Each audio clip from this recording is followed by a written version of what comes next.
Bila dengar nama Zeiss, mesti ramai yang terbayangkan kamera DSLR power dengan warna yang cantik, bokeh yang kemas dan juga detail yang gila sharp. Tapi kali ini, semua teknologi Zeiss tu ada dalam satu phone yang harganya bawah RM2,000 guys, iaitu Vivo V50 5G ni. Aku berpeluang menggunakan Vivo V50 5G ni sejak akhir Februari yang lepas. Siap dah join trip Vivo pergi dekat Bangkok. Dan apa aku boleh katakan, ada banyak perkara yang menarik tentang Vivo V50 5G ni, especially tentang portrait fotografi dia guys. So dalam video kali ni, jom aku kongsikan perkara yang menarik tentang peranti ini. Let's go! Okay, first sekali, design dia tau. While dia agak sama dengan siri V40 yang lepas, tetapi still premium habis guys. Aku suka macam mana Vivo bagi finishing yang nampak sleek yet elegant pada sebuah peranti mid-ranger mereka. Dengan Zeiss logo dekat kamera dia, all the curvature, nipis dan ringan dia tu, basically nothing feels mid-ranger pada Vivo V50 5G kali ni.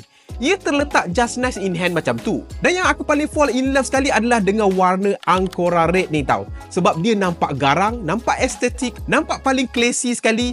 Ini basically adalah warna trend untuk 2025 ni, inspirasi daripada color shade koleksi terbaru Gucci tau. Dan despite of segala kehandsoman yang ada, ia still datang dengan ingress rating IP69 dan juga IP68 tau. Yang terbaik dekat dalam pasaran, which selalunya hanya ada pada CD flagship mereka sahaja. Dan just nak share pada korang, even though Vivo V50 5G ni hanyalah senipis ini, tapi ia still pack dengan bateri yang terbesar daripada siri V series ketika ini, which kita akan sembang lebih lanjut nanti. Untuk paparan pula, Vivo V50 5G ni dia menggunakan 6.77 inci quad curve AMOLED panel, 120Hz refresh rate, 92.6% screen to the body ratio dengan bezel ultra nipis sekitar 1.86mm sahaja. Untuk sebuah mid-ranger, paparan ini memang cantik dan mewah sekali. Ia masih datang dengan in-display optical fingerprint sensor yang works flawlessly every time kita unlock peranti ini on the top of face unlock yang tersedia. Aku memang suka screen quad curve ni sebab feels dia tu bila swipe tu smooth gila tau. Plus dia memberikan visual feel seolah-olah display tu terapung dan tampak bezel-less dari yang sepatutnya. Tetapi selain daripada semua itu, paparan Vivo V50 ni memang impresif untuk harga dia tau. Warna dia vibrant dan juga lebih true to the life. Tak oversaturated macam sesetengah AMOLED budget dekat luar sana tu. Detail pun sharp. So kalau korang suka edit gambar ataupun tengok konten berkualiti tinggi, skrin ini mampu provide kualiti yang terbaik dalam segmennya ketika ini. Now to the most interesting part, iaitu dia punya kamera guys. Ini adalah one of the reason kenapa kita, korang, aku membeli peranti-peranti daripada Vivo ni. Spek dan megapixel wise, kali ini ia pack dengan 50 megapixel sensor pada kesemua kamera yang ada tau. Kamera wide dia ke, ultra wide ke, termasuklah selfie kamera dia, semua 50 megapixel. Dan of course, bila nampak logo biru dekat kamera dia ni, korang akan faham sendirilah.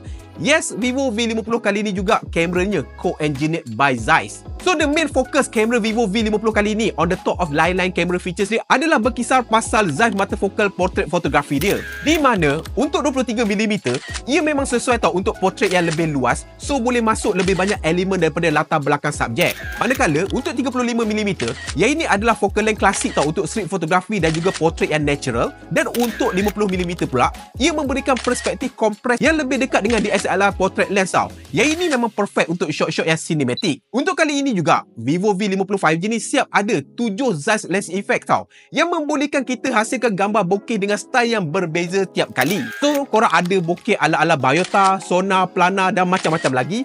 So kalau korang nak gambar nampak lebih artistik dan cinematic, ini memang best gila. Selain portrait, kamera utama dia juga memang cukup cemerlang guys. Hasilnya memang tampak cukup sharp, kawalan dynamic range bagus dan warna tampak lebih accurate tau.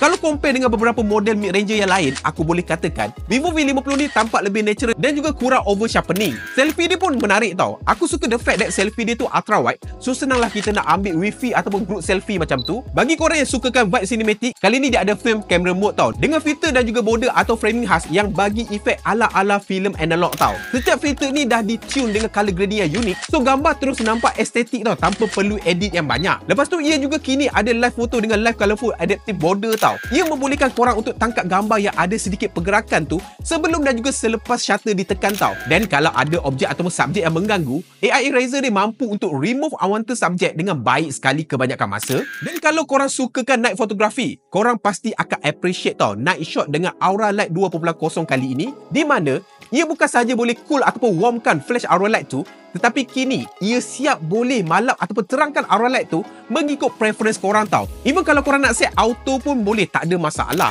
So tak kira dalam apa jua situasi pencahayaan, gambar portrait malam korang akan kekal tampak lebih menarik dengan pencahayaan yang lebih sekata tau. Jadi kulit akan nampak lebih natural tanpa sebarang efek kilat yang mengganggu. In terms of performance pula, kali ini ia datang dengan Snapdragon 7 Gen 3 tau. Dengan tetapan 12GB RAM dan juga pilihan sama ada 256GB ataupun 512GB internal storage on the top of Funtouch OS 15. Tetapi performance wise bagi akulah still masih boleh dipuji tau, dengan skor Antutu yang mencecah sekitar 800,000 macam tu. So untuk daily usage, even low to the medium gaming session, this phone boleh menjalankan semua itu dengan baik sekali.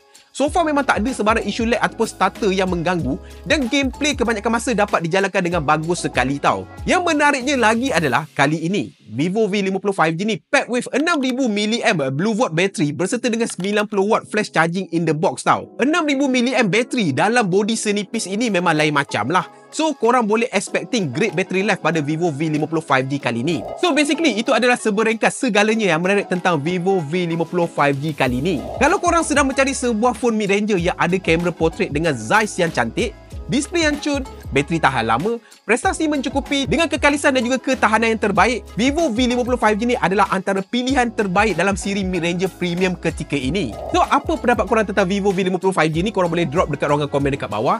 Dan kalau korang ada apa-apa pertanyaan, korang boleh check out link semua dekat bawah. Dan sampai bertemu lagi di video akan datang.